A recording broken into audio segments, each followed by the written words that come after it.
Hello, everybody, and welcome back to Slow Your Roll. I'm Cody, And I'm Alex. and today we're going to be doing something a little different. We are going to play a game. We're going to do some gameplay using DC20, and the main bit here is that we're using a program called Hexroll, which I've actually done a video on before because it's really cool. But I rolled a random solo sandbox using Hexroll so that I don't even know what's going on. And basically, I'm just going to use that to run the game for Alex, who will be playing a very interesting character.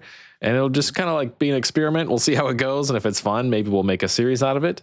Or maybe it'll just be a one-off episode and we'll change some stuff with it. I don't know. But anyway, speaking of the interesting character, Alex, would you mind telling them exactly what the character is they're going to be watching? Yeah, absolutely. So, for people who have tuned in before, you might actually know this character. His name is Vorran. He's my Beastborn spider person. He's not exactly a spider. You can think of him as like more of a drow, but his veins look web-like, right? And he's got this white long hair, kind of like braided out, almost like dreadlocks, but not really. And, well, he's a druid. He doesn't exactly subscribe to the typical druid fashion where it's like, peace, love, and nature. He's all about the entire cycle of life. He doesn't shy away from the death and decay. In fact, he'll often look at something in the end of its life stages and be like, that's awesome. You're going to be something new.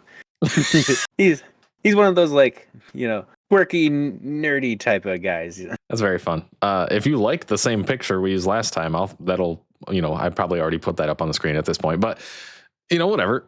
Anyway, cool. And I know you fleshed out this character quite a bit. There's a lot more like backstory and stuff, which we'll likely end up having to call upon to make sense of some of the random stuff that's generated. Yeah, that's all right with me. So that'll be fun. But okay, so using Hexroll, it does start you off with, when you roll a solo sandbox, it starts you off with a couple options to join either just randomly in one hex that has a settlement in it, or in a hex that has a dungeon in it. So we've already kind of decided that one of the dungeons is simply called Tomb of the Unspoken Spider, which just fit too well. So we're going to stick with that one. Exactly. We don't necessarily know anything about it yet, but that's where we're starting. So that's going to be that. And we're going to kind of go through this like, you said your character was kind of from the Underdark, right? Is that the goal there, or the idea anyway?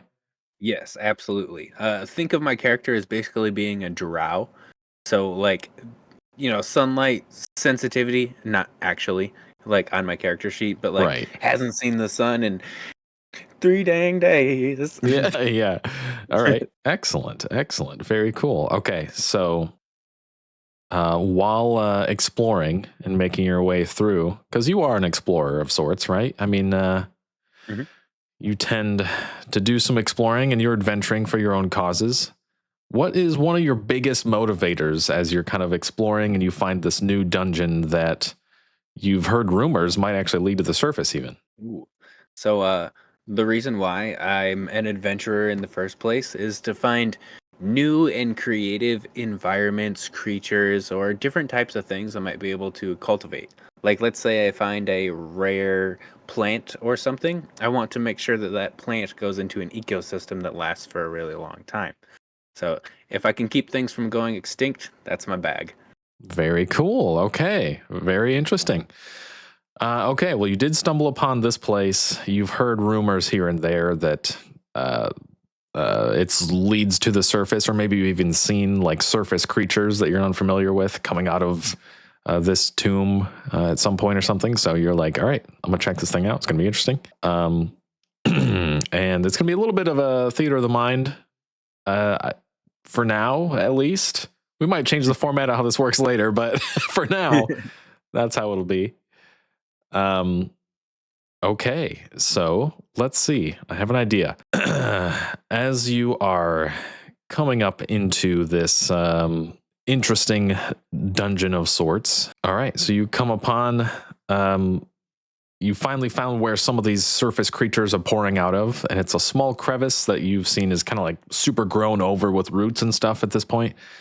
But interestingly, you see that there's some stairs there, and There's even like some oozing spores that kind of like open up around the roots that are covering this entrance, which leads you to believe that maybe there's like some sort of airflow or something, as you are a nature,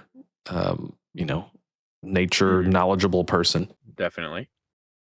So you see an entrance of sorts, and you see some broken stairs kind of leading into this entrance, and you brush away the roots enough to see what's going on. And then you see your first hallway. Whoa, interesting. Sorry, I'm also trying to learn. Okay, all right. So you see your first little hallway, and the only thing you really notice right away is, like I said, there's kind of just like some floating spores in the air. And then there's just a bunch of roaches that are crawling all over the walls and the floor. And then ahead of you, you see a couple ways you could go. You could just go straight through the hallway a bit further, or there's a door to your right. The door on the right. I might want to check that out a little bit. Is it like just a normal size door? Or also, I might want to say this. I'm a small person. Oh, okay. A small type creature, not medium. So I just figured I'd put that out there first. But is it a normal person sized door? It is. So where you are now, it's an arched marble door.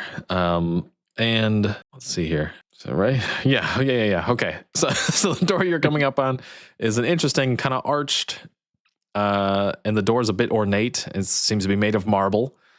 Trying to learn a little bit of how this place works a bit. I'll just say kind of quickly that if and when you reach the door handle itself is actually locked. Ooh, okay. But you smell. Okay, so like there's a bit of a breeze coming from under the door that is interesting, and it smells kind of just like, as you would recognize the smell of decay. That's kind of the whiff you're getting from the breeze coming under the door. Wonderful. And just leaning in just a little bit more, I might creak that door open just slightly to maybe see what's in there. Okay, so you do reach for it. The door handle itself does seem a bit locked, but the door handle also seems relatively old and rusted, and probably isn't that structurally sound. Okay. Could I just kind of like start beating on it a little bit? Okay, See if it'll just knock right off. I'm not really too worried about stealth, at least at the moment. Okay, sure, yeah. I will say that you are able to do it, but for fun, I'm going to have you roll a might check. Okay, totally. To see how easily you're able to do it. My might is at flat 0. Okay. So let's give it a go. A 10.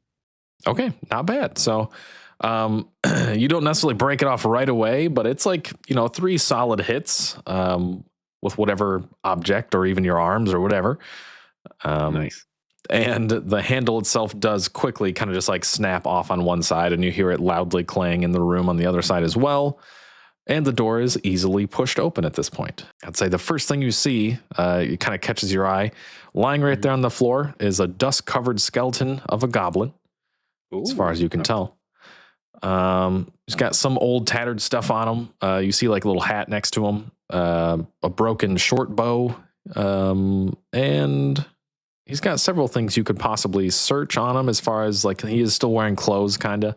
But yeah, the whole room is just like, wow, this guy really stunk it up in here, and he must have been shut in there for a while. I guess I'd look around the room just a little bit more to make sure there's like no immediate dangers. But if I see that there's not really much that I can do for, loot or anything, I would probably just grab the hat and continue down the hallway.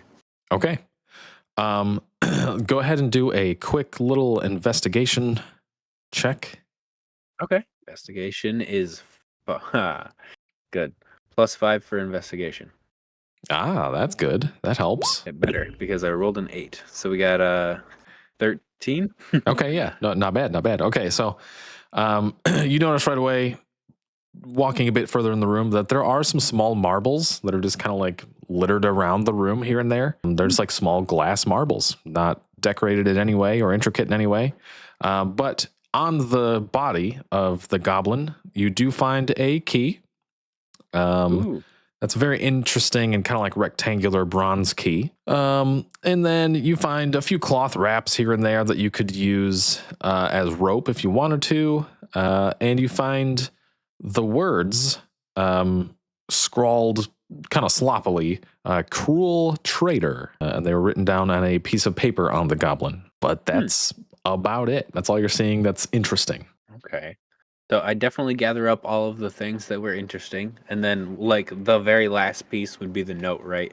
And then I'd look at the note and it says like cruel traitor, but like the type of druid that I am is shunned normally just because of like its disposition. So I'd be like, is that the full story? And just like throw it out. Ah, kind of skeptical. Like, is he really a cruel traitor, or what am I missing here? Okay. Right. Or is the like person that. who put it on him the traitor? Yeah, yeah, I like that. Okay. Very interesting. Okay, but that is pretty much everything that keeps your attention here in the room. You do notice there's other doors leading out of this room at this point. There's a rectangular, just like wooden door on the west side and a arched iron door on the north side. Okay. Or you could go back where you came from. I think I'll start heading on my way towards the wooden door. Because if for some reason the doors were locked, I could probably break down a wooden one. Okay, that makes sense. And it's actually easy to do if you needed to. The door itself is unlocked, but you notice as soon as you get up to it that there's a very large crack through the door, and it would be, it's already half broken. Oh, shoot. Okay. So you head to the west of this building currently, and the door opens easily as it is unlocked, and it leads you back into the corridor. Where you notice right away there's a strange ice cold breeze kind of just like cresting through the passage here. Oof, really hate the cold. I'm not really one for the freezing temperatures, I tell you. Yeah. So as it kind of graces you there, it's not very pleasant. But you see in the distance, possibly the cause of this breeze, you see a crack of light, kind of like the light's just kind of like bouncing around through the corridor, but you can tell that it's natural light, and you can't tell exactly where it's coming from. But I was going to say, it seems like a different type of light. I never really experienced this light all that much from down in the Underdark, but I can tell. Yep, exactly. So would you just progress further, or?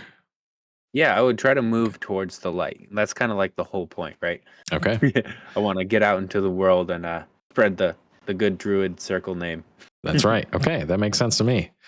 So as you go a bit further, you do finally run into another door. You notice that it's kind of barricaded, but it is broken, and you can see light shining through from that area. It seems to be the cause of the natural light just beyond there. But the door itself, like I said, is it's just a wooden door with a big barricade across the front of it. As if it was barricaded from this side, not the other side. So you could quickly just remove the barricade and progress forward if you'd like. Dang, okay. So we were trying to keep something from getting out. Perhaps. Well, removing a barricade's probably a bad idea. So let's remove the barricade. Perfect. Okay, so quickly you kind of just like take this big log off of this thing, lean it off to the side or whatever, and the air almost like kind of pushes the door open a little bit in front of you there. The air is very just like dense and kind of misty. You notice several cracks on the walls around this door itself. The door starts to open. Are you going to let it do that? Yes. I'm just gonna open the thing up and see if there's a way out or maybe a reason why it should have been shut. Okay, sounds good. So as the door opens, you notice right in front of you, quickly, and this is going to be kind of like a reaction moment, so we'll see how this goes. As the door opens, it seems like there was a couple jars that were sitting on the door frame ahead of it, and as the door opens, the jars lose their structure holding them there. So you see a couple jars that are just like falling through the air, and they look to have some sort of like a brightly green colored gas or something in them as they're falling. So what do you do? Ooh, oh man, I really want to try to like catch them or something, but I feel like the right answer is I want to shoot my webs. I can spend 1 AP to make a ranged attack check against a target within 5 spaces. The target makes a physical save contested by your ranged attack check. Okay, and, cool. If I succeed, the target is restrained. Okay, cool. So for this instance, we'll kind of throw away the mechanics a little bit. It's good to know how they work for reference. But basically, I'll just have you make whatever attack, or the attack check for it, and that'll basically just be a check to see how this goes. Okay. Absolutely. So 1d20 plus 4 for a 9. 9? Okay. Yeah. So we'll say that there are like 3 jars that are falling, and they're all falling kind of all at the same time. And you do do this web thing, right? And it basically just like coats 2 of the 3 jars and just like flings them across the room, and they like quickly are like they break open across the wall, and they're just like shattered but webbed up on the wall. And it's like all at the same time. You see that happen about the same time they hit the wall. The one jar in front of you does manage to actually hit the ground and kind of break open. And now we'll see, basically, as this thing breaks open, you're able to see in the room now, and you see a way out, but this gas is just like quickly and just like immediately fills the area where you're quickly, trying to do all this. And incidentally, you take a big gasp inhale, and you do manage to actually take 1 poison damage. Oof. Okay, that's fine. But before this gets any worse, you do see a doorway at the other side of the room that is broken, almost completely broken, and you can see natural light through the door. Yeah, I would definitely take the first way out that I could. I might even, once I get out of this situation, start laying down like druid domain spaces, so that way maybe I can passively heal. Okay, I get you. All right, so the goal is you basically just like sprint through the room. There doesn't seem to be any other traps as you're rolling through. So you just sprint through the rest of the cloud that's there around you, able to escape any more damage from it. And you kind of just like shoulder charge this broken wooden door at the other side. And as you do, you see a staircase in front of you that leads directly out to what looks to be just like a bunch of foliage covered or a foliage covered opening, so you can literally just like see outside, but there's some branches kind of in the way, but that's about it. Okay. Well, I guess it's time to head out if there is actually a way to get out of there. I might look around for maybe some bugs, maybe if there's a spider or 2 around in the area. Okay. If there is, I would like to talk to it. Oh, interesting. Okay.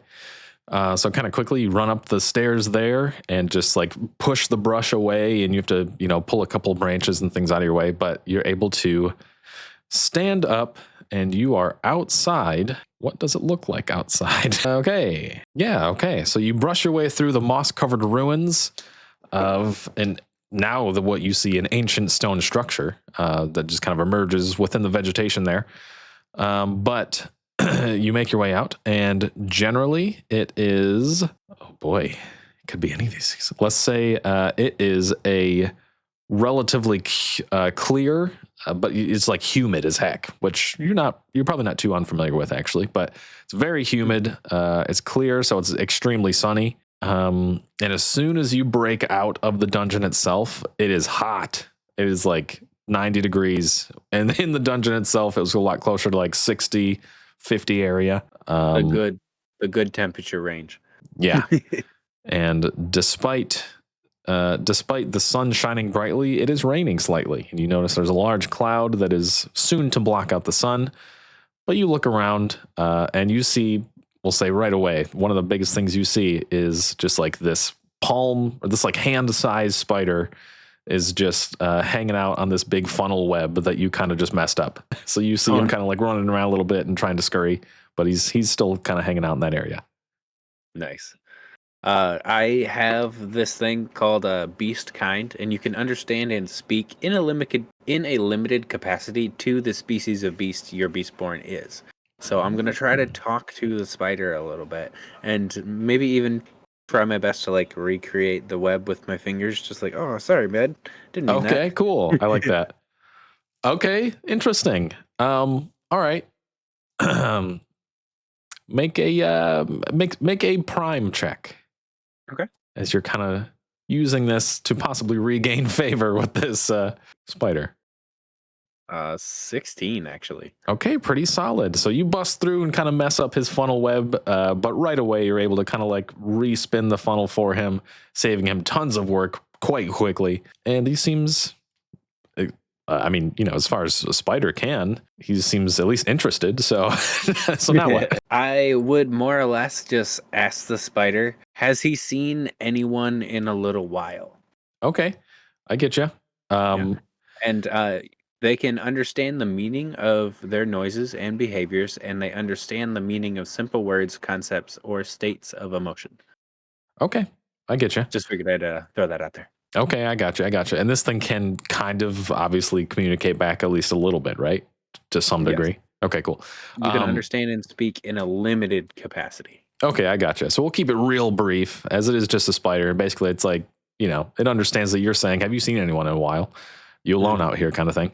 And basically, it responds in a way that indicates that it's been quite a while before it's, since the last time it saw any other creature, really, except for insects here and there. Okay. Then I'm gonna like stoically just say good, and then just like walk right down the end of the ruin. Okay. It's not too far before you notice a little path that actually leads kind of it's like a somewhat traveled path that almost leads up to the dungeon, but you can tell that this place has been hidden for quite a while, quite moss covered at this point. Okay. But you see a path that would possibly lead to some sort of civilization. Definitely. I'm going to try to go along that way, especially if there's maybe a road I could stumble on sometime soon. But I want to try to be on the lookout for any cool or notable plants or animals that might catch my eye. Okay, interesting. Especially if they're like rare or dying. Okay, I gotcha. So now, okay, so you'll be traveling along, and we'll make that check now, actually, before I forget. So I would say to make either some sort of just like nature check, as you're intentionally being attentive to the nature around you, or maybe even perception or something like that.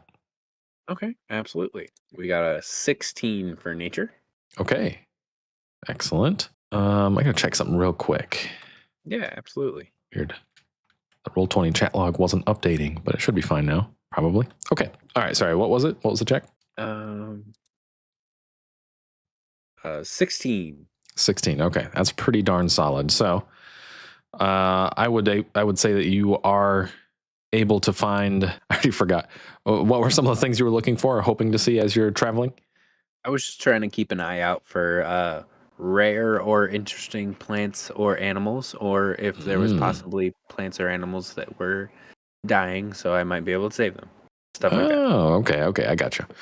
Okay, I will say you do find something rather specific, actually, and it comes with a choice. You find, as you're traveling, you find a couple splits, and you're also traveling, you find like a spot of elevation, so you can actually kind of like see over the land around you a little bit. And you see there's a spot where it gets a little bit denser, like a little bit more forested. There's a spot where it opens up a little bit more into kind of like a plains area.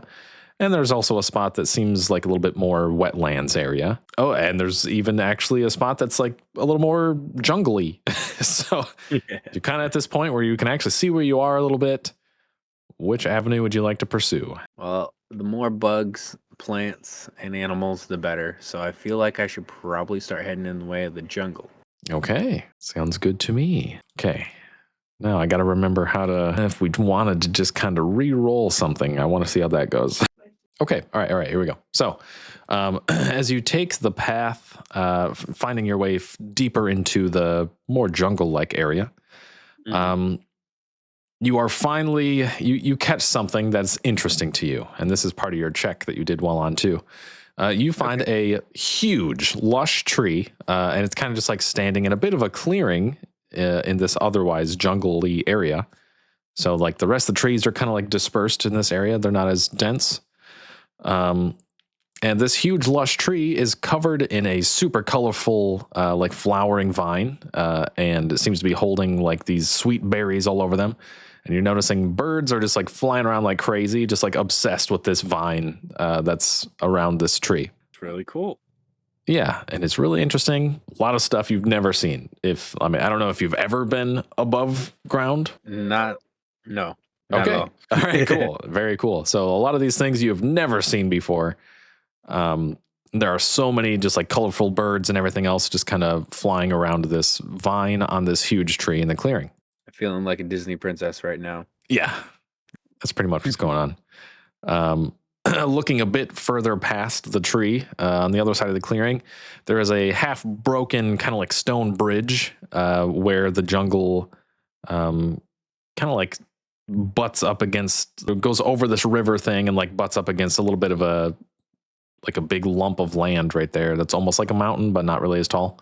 Just a really big hill. I think I would go check out that big tree before I move on. Okay, sounds good. As you get closer to the tree, you're noticing something interesting about the vines. Though they are making beautiful flowers and everything of the sort, the tree itself, everywhere that the vine is kind of like touching, the tree seems to be just like dreadfully withered and kind of like messed up, as if the vine itself is just like violently sucking the nutrients out of this tree. And you notice that there's even spots where it's like tearing into the tree and making like hollow ravines through the tree. Oh, dang. Yeah. That's probably why all the trees are like dispersed. You know? You look around a bit further and you notice that there are very small, shriveled parts of this vine that are not on the tree, that are just kind of like scattered across the ground. And this vine seems to only be thriving on this tree currently. You see a lot of other kind of like dead brush here and there that's already been reclaimed by the nature around it. Are there other trees like this tree, or is this tree like kind of one of a kind around it? Good question. So you look around and you notice that maybe not that long ago, this tree was not nearly as unique, and it was kind of surrounded by similar trees. But now that it kind of stands as maybe its last of its kind, it's unique. Oh no. Okay. So first and foremost, I'm just gonna start like a quick meditation, sit down thinking session right under the tree, and I'm gonna just start spreading my druid domain pretty much all the way around it. Interesting. Okay. Sounds good. And what would otherwise be a calming thing, you notice almost right away that the vine that's wrapped up around this tree, there are pieces of it and parts of it near the ground that actually start to kind of like move a little bit. And you feel that when it touches your domain, it's like stripping the life out of that domain as well. Like violently. Wow. Okay. And I'm an avid journaler too, by the way. I'm like the just researcher from, sent from heaven that you always want to have. Just like, oh my God, this is so interesting, Okay. So I'm just sitting here like, oh, it just ate one of my domain spaces. Yeah. That is just amazing. Yeah. And that's exactly how it goes too. As you're kind of journaling too, you look up and you notice one of the birds that, there's tons of birds flying around here and there and stuff. One of the birds land on your domain space and start already just like eating some of the berries off of the plant itself. And it stays there for a little while, like the whole time you're journaling, and it's interested, and it's just kind of hanging out. Right. And then you look up and you see that there's just like the bird is suddenly gone, and there's a feather that's just kind of like laying where the bird was. And you see one kind of like flower that you swear wasn't there a second ago on the vine, and it just seems to be kind of just like pulsating a little bit. Okay, so I have wild speech with plants. Oh, okay. And I really want to talk to this flower. Okay, awesome. Okay. You can understand and speak plants in a limited manner, and you can interpret their meaning of their like swaying, folding, and unfolding of the leaves and flowers, and you can understand, and they can understand simple words, concepts, or emotions. Okay. Yep. All right. Perfect. And that's kind of just a passive thing, right? Like it's just. Yep. All right. It's actually the flavor feature, so I would assume it holds the least amount of weight when it comes to mechanics. Okay, for the I get druid. you. Oh man, what a fun and perfect flavor feature for this situation, though. Okay. So basically, the second that you like, so you're kind of just like watching this thing and you're like understanding what's going on. So instead of me just saying, yeah, this flower is just kind of weirdly pulsating, basically you immediately understand that this flower is just like rapidly digesting the bird that was eating its berries just a second ago. And And the second that you realize that, you notice that there's like a few. You notice it's quickly done, but there's a few like bones that are just kind of like scattered around the vine in spots here and there. Okay. I guess at this point you notice the flower even like opens up and like coughs out the skull of the bird, but the rest of everything else is just like gone completely. All right. I think I've made my assessment.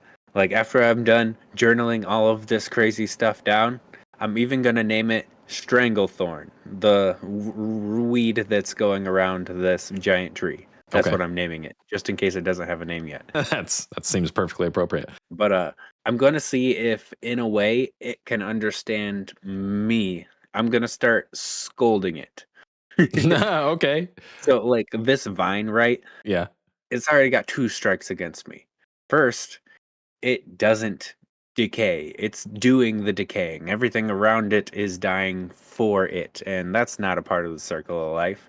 Not only that, it's throwing away the bones. We're all about resource saving here. What do you mean you don't want those nutrients? That's it. What do you mean you don't eat the crusts?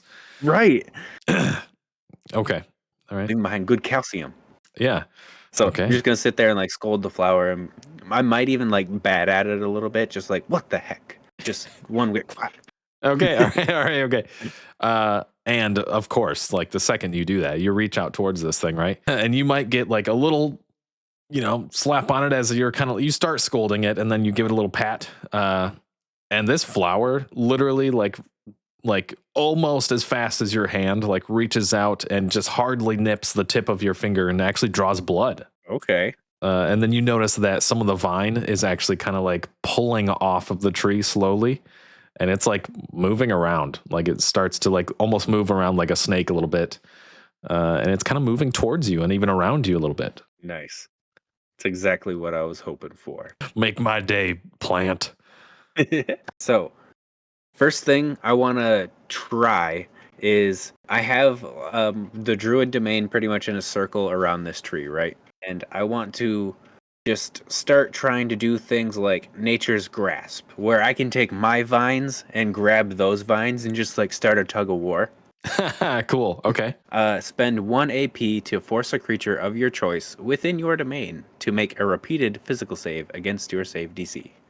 Okay. Very cool. You know what? Let's just start with that. So basically this thing has to make a save to try to like fight back as you're like pulling it off of the tree at this point. So Yes. let's just do exactly that. I'm going to roll for this creature against your save DC, right? Yes, against my save DC. Oh, pretty rough with a 7. So it definitely failed. So you are quickly able to kind of like rip some of it off of the tree. And at this point, you're like all the flowers that are on this vine, you notice them. They're like intentionally trying to just like eat your domain that you're using to grab it. And you'll even notice that it manages to a little bit. And whenever it does, the vine actually kind of grows a little bit thicker and is like feeding off of your domain a little bit as well. But you are pulling it off the tree, and you're noticing it's kind of like wrestling back with your vines at this point too. Okay. Even to the point that it's like moving a bit faster, and there's going to be parts of it that try to even like rush towards you now and stuff like that too. So I think it's time for an official initiative check at this point, right? Oh, absolutely. All right. Well, go ahead and hit me with an initiative check, which is, again, I think now just your prime modifier and combat mastery. Oh, Natural 20, let's go. okay, awesome. All right, so basically you are duking it out with this giant plant thing.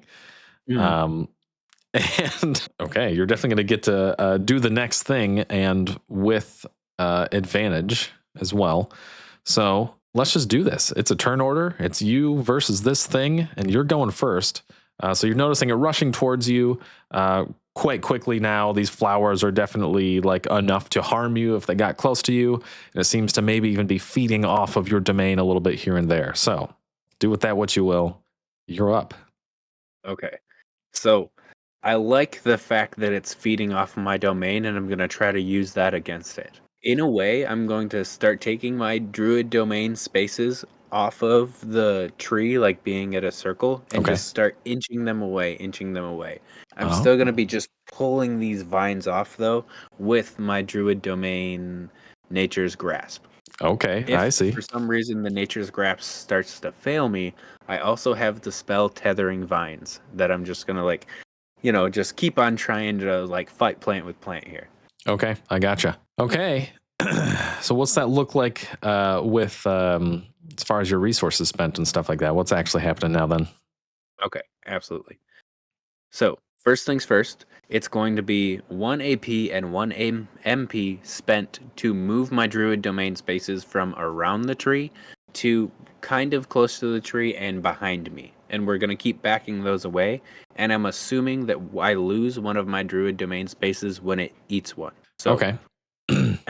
if it's not the case, then that's totally fine with me.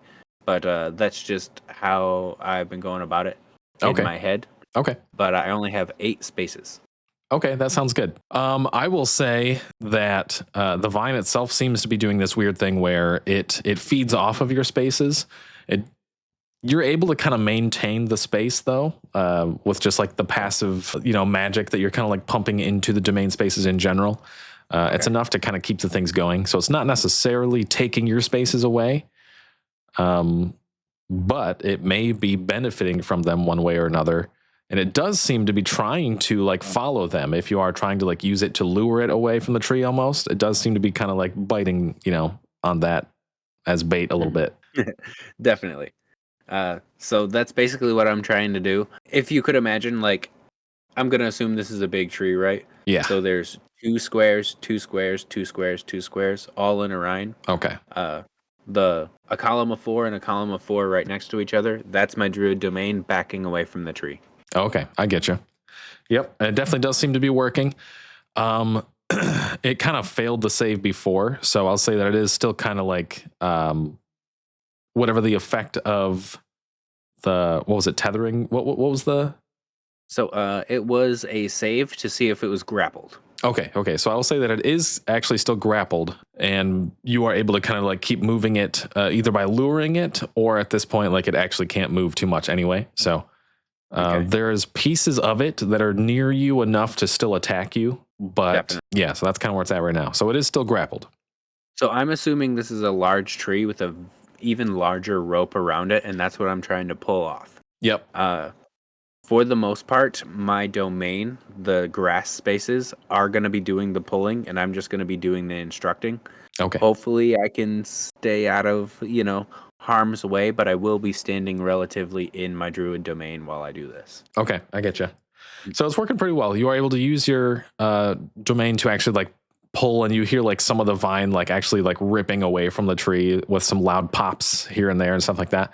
But you are actually like dragging it off of the tree using your own plants, and it's working pretty well.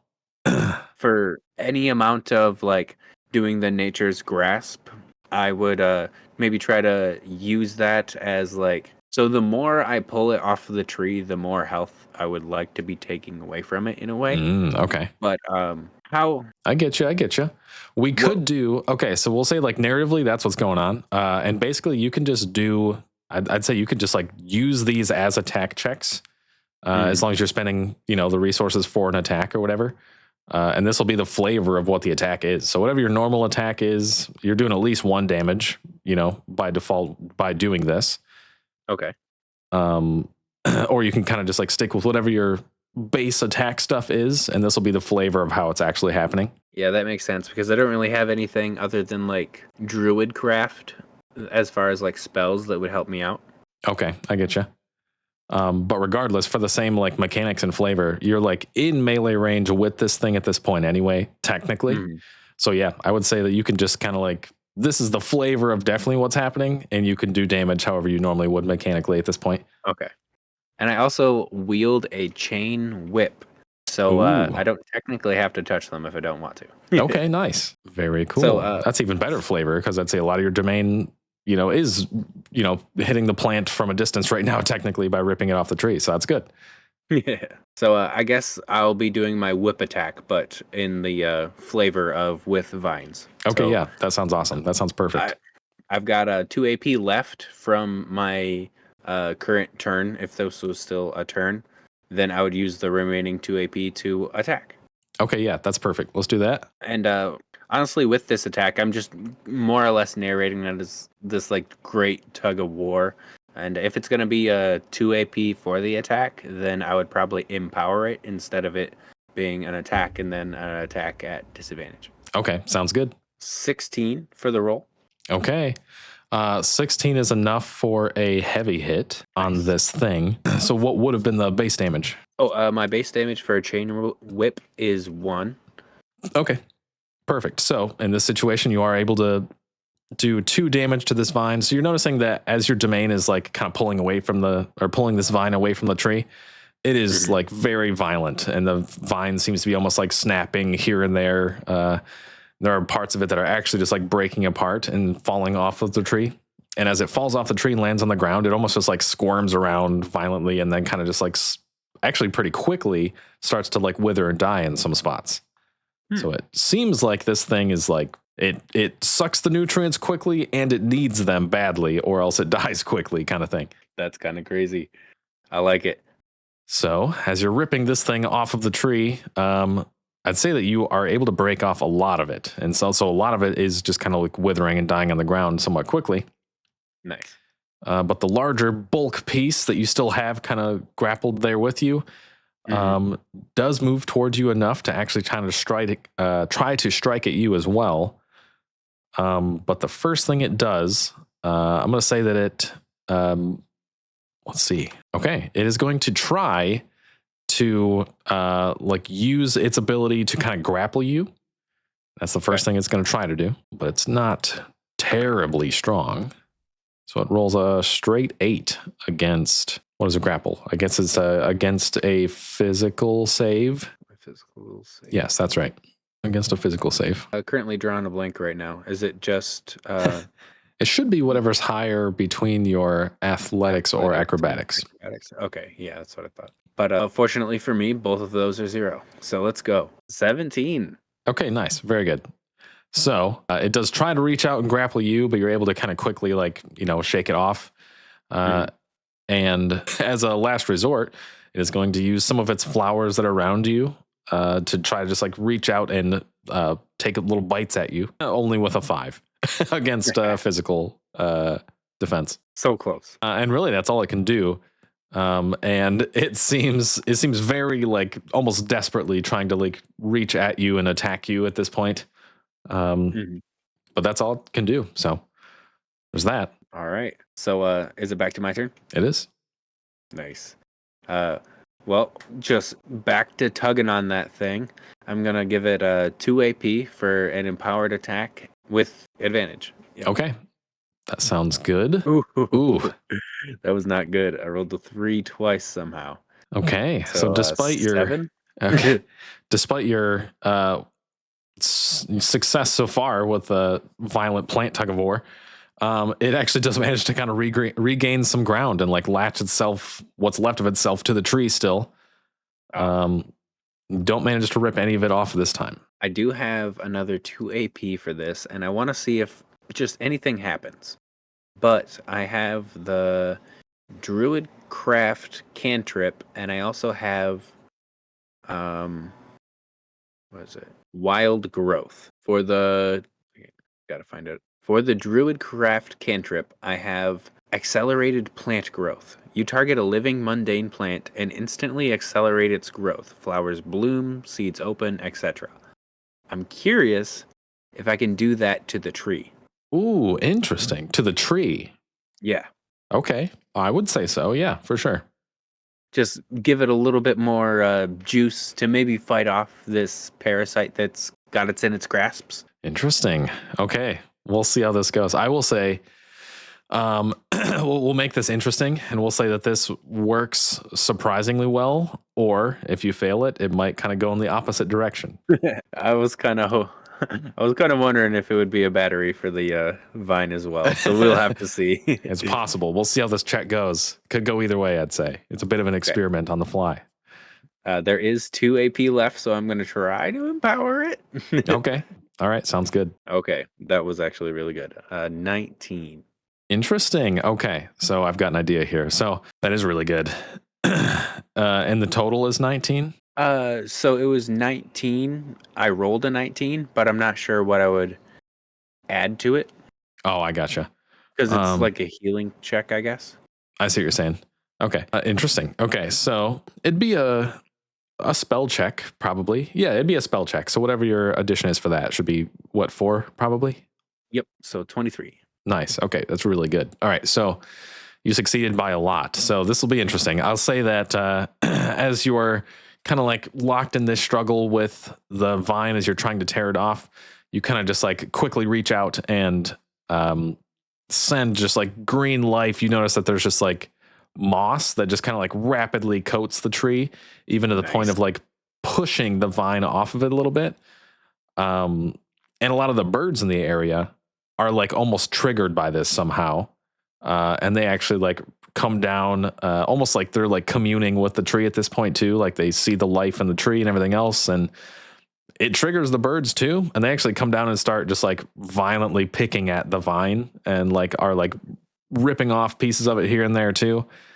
So let me see here. I'm going to say that the vine in doing this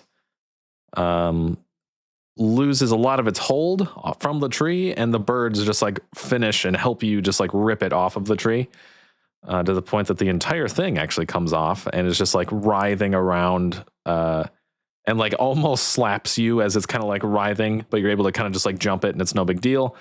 Nice. And the rest of this vine just like withers and dies as you're able to kind of quickly recede your domain as it's trying to like reach for it. Is there a way I could like put it inside my domain, kind of coil it up like a rope, kind of? Interesting. Capture it in a way? Yeah, I'd say that there's like, as this thing withers, there's one piece that's manageable to do that with. And I would say that, yeah, you're able to kind of like almost just like use the foliage as just like a little moss ball that's kind of holding this large piece of withered root. So if we're going to assume the root's like a big rope, I would like roll it up like a rope, kind of like how people do as a circle. Yep. And then I would wrap my chain whip around it, like as a lock or whatever. Okay. I can't eat the chain. That's true. It could probably eat some plants or something. Probably can't eat the chain though. I see what you're saying. Yeah. So you're able to quickly kind of gather it up and then actually lock it in place with your chain. Yeah, for sure. I'd say so. And then I want to keep the druid domain up around it for a little while, kind of like as a prisoner or interrogation thing. Okay, cool. Very interesting. But you notice that the tree, it's just got like almost like scorched looking marks where the vine was feeding off of it. That's like slowly being covered over by like moss, as it seems to be kind of like healing and regrowing itself a bit. Yeah, I bet that tree looks like it was struck by lightning. Yeah, pretty much. Yep. That's pretty much what's going on here. So I would like to use a little bit of my druid craft, druid domain type of things with the vine. I want to see, what's going on with it, talk to the vine, see why it's doing what it does, I guess, if it makes sense. Yep. I want to know why it needs to be a parasite. Okay. I get you. All right. Well, I better pull up some stuff to make some more sense. I guarantee the DM didn't prepare for that one. Didn't prepare for any of this. Okay. Okay. All right, I got this. All right. So, in doing that, give me just like this is something you would excel at. It's very much just like your personality and your core character here. So just give me a prime check in general. Okay. And the reason more or less why I want to talk to it is because it definitely seems more sentient than normal plants. Fair enough. You know what I mean? Mm-hmm. So like this dangerous thing has like instincts, and I want to break it down as a researcher would. Okay, that makes sense. And 14 is what I rolled. You said a prime check? Yep. I think that's +3, right? Should be, yeah. All right. Yes. 17? Nice. Okay, that's quite good. So you discern through whatever means of quote unquote conversation you might have, whether it's just like a back and forth of feeling natural energies or whatever else, you determine that this thing is cursed. and wouldn't necessarily normally be doing this kind of thing, but it seems to have been cursed, ironically, by a lot of the magics that you're kind of familiar with, as far as like decay or whatever else, but like used in a really weird, dark way. And it seems to have been cursed by some sort of druidic, like shaman, like character, possibly, or something like that, to just like feed on this area as a way of like feeding its like the creature that cursed it. So some crazy shaman creature of sorts cursed this vine to actually gain like the energy and power from the things that it is a parasite of. Okay. I actually really, really like that. And I want to see if I can reverse engineer the curse in some way. Obviously, maybe not right off the top of my head, but in the future, I want to see if I can fix this guy. Okay. It'd be really cool. Okay, hear me out. I was going to say, I might turn it into a belt. Okay. All right. Sweet. That sounds awesome. Okay. Tuck that away because that's really cool. And that'll be something that probably comes up again then. But I will say that through this weird conversation, metaphorical conversation at least, of trying to discern what was up with this thing, the second that you like lock in and understand, it's like, oh, shaman creature. I would even say that you get like a weird glimpse of this creature to the point that it's a shamanic creature of some kind. And that it knows you because it fed on your domain. You know what I mean? It like the second that it was almost like you made eye contact with it and it made eye contact back. And it was like, it knows you because it tasted your magic, So that's interesting too. That's actually really interesting because I'm going to feed this vine my magic, the druid domain, pretty much walking with me, trying to keep it alive until I can uncurse it. Okay. I want, like, it's in a circle for the most part, with wrapped up like my chain. I would probably just wear that circle as a belt, even if it like feeds off of me / my druidic nature power until I'm able to like fix the problem. I want to save this strangle vine. Interesting. Okay. That sounds good. So the bulk of what happens next, really, you do exactly that. So you're almost like, so you're feeding this thing a little bit more so that you can understand it, learn about it, and basically like use it for your own benefit one way or another. And you venture to guess that you will be able to. It might take a little bit, but it's definitely a thing that you're kind of in the process of right now. And in the exact same way, like I am, of course, trying to like save this sentient plant to be better for me later. I'm also directly sending my image to that shaman the entire time, kind of like saying, I'm coming for you. Oh, shoot. Okay. Very cool. How fun. All right. But I also want to look at the other victim in this altercation and see if the tree's okay. Okay. Yes, thanks to you, in several ways. Not only did you pull the parasite from it, but you also like began to help it regrow a little bit. The tree seems to be doing exceedingly well. And you venture to guess that this whole clearing area was filled with thriving trees of its type because it's really doing just fine now. And it was definitely the vine that was kind of eating up the area. So, okay.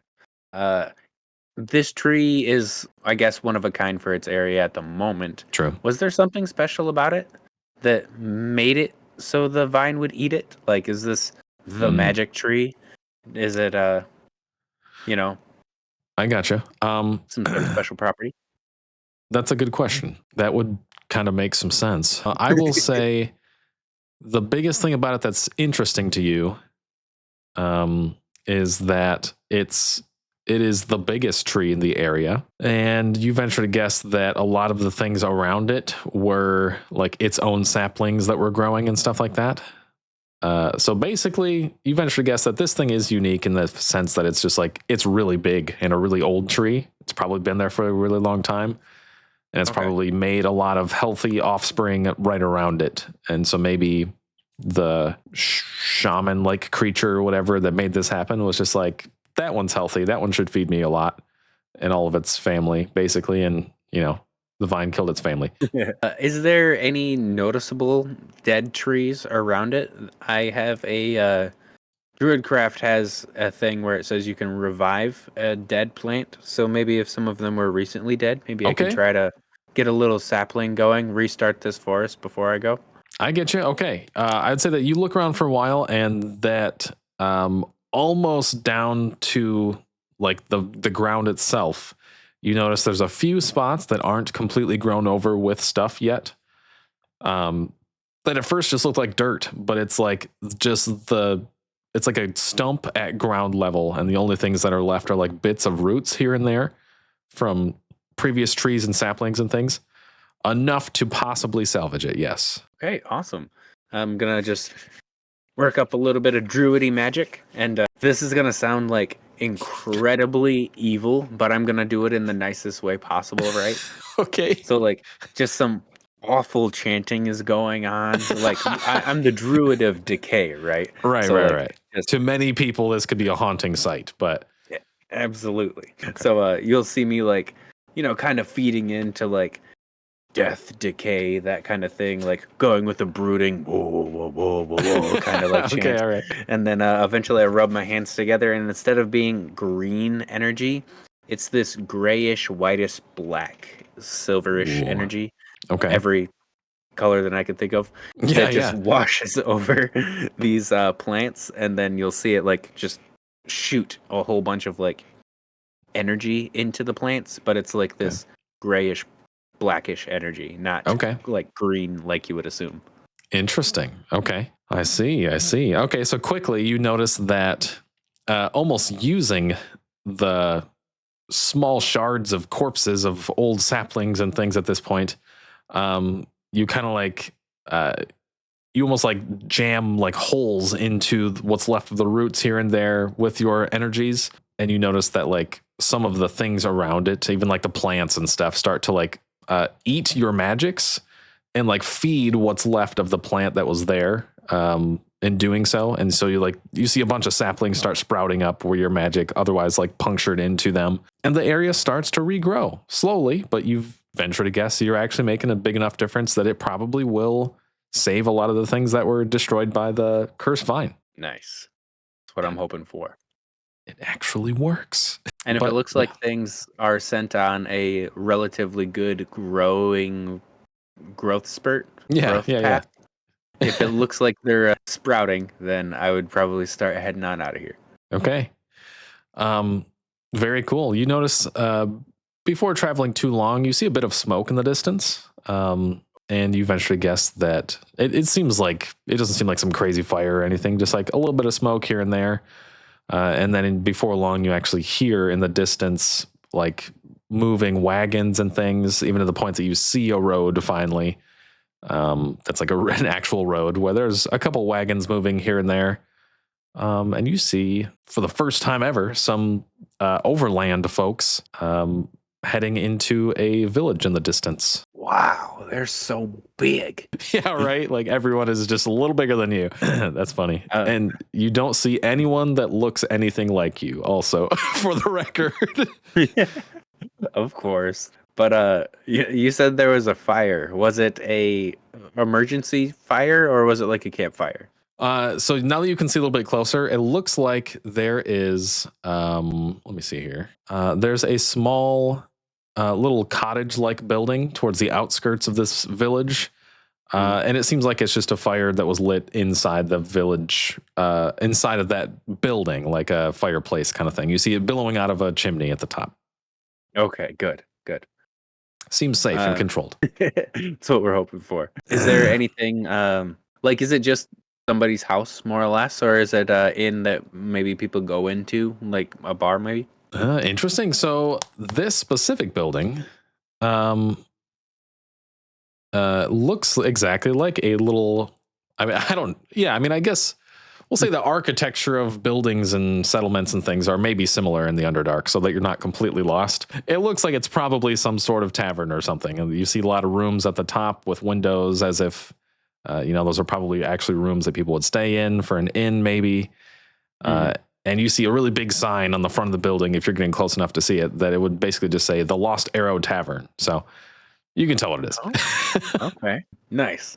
And I would go up to see like the tavern sign and be like, I'm used to a hole in the wall, but I'll go in here. Yeah, right. Okay. And for now, as you enter the Lost Arrow Tavern, let's see here. You are quickly, basically, as soon as you walk in, there's a lot of people yelling here and there. It seems like you see a drink that is just like thrown across the room. It seems like you entered in a relatively tense moment of something happening. There's one person almost your size, just hardly bigger, all cloaked up, and they kind of like rush past you as they bump you and try to get through the door next to you.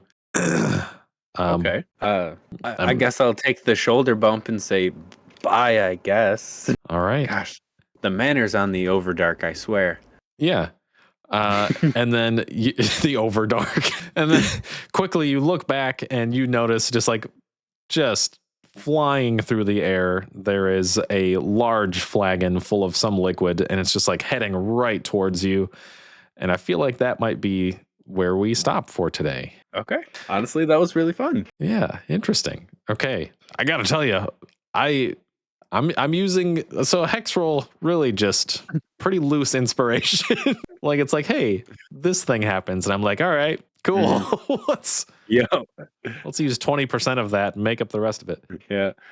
I'm also assuming I probably my character and choices probably don't lend itself that much to like the randomness of so bandits showed up. But these bandits are a vine. Wow, was it that obvious? That's almost exactly what happened. Is it really? Yeah, almost. Awesome, it was dude. like here's these possible encounters, and I was like, okay. What if I just stole the vague mechanics of this one and was like, no, let's put it on a plant. Dude, that's so funny. So you weren't far off, to be honest, at all. That's pretty close to what happened. But honestly, that's just flexing some good DM muscles right there, man. Well, I appreciate it. You made it interesting and fun. You gave me a lot to work with by having an interesting character, so that's good. But anyway, I know this was pretty fun. I'd be down to do another episode of this and see what happens as this flagon's just flying at your face, right? Oh, absolutely. I usually like beer, but not like this. Right. Thanks so much for checking out the video, everybody. And thanks so much for sticking out until the end. If you liked it, make sure to leave a comment down below on what you think we could do for the next episode. But until then, I've been Alex with Slow Your Roll. And Cody over here. And we'll see you all later. See ya.